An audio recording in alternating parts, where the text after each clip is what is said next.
மாற்றம் ஏனடி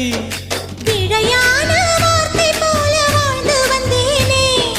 உன்னை பார்த்த பின்னே என்னை திருத்திக் கொண்டேனே புரியாத கவிதை போல வாழ்ந்து வந்தேனே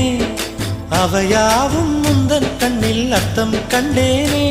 இந்த அரக புல்லின் மேல் பனித்துளியாய் நின்றாயே எந்தன் பருவத் தோள்களில் பச்சை கிளியாய் வாழ்ந்தாயே என்னை துளசி செடியாய் சுற்றி வந்தாயோ கண்ணால் பார்த்து பார்த்து வெற்றி கண்டாயோ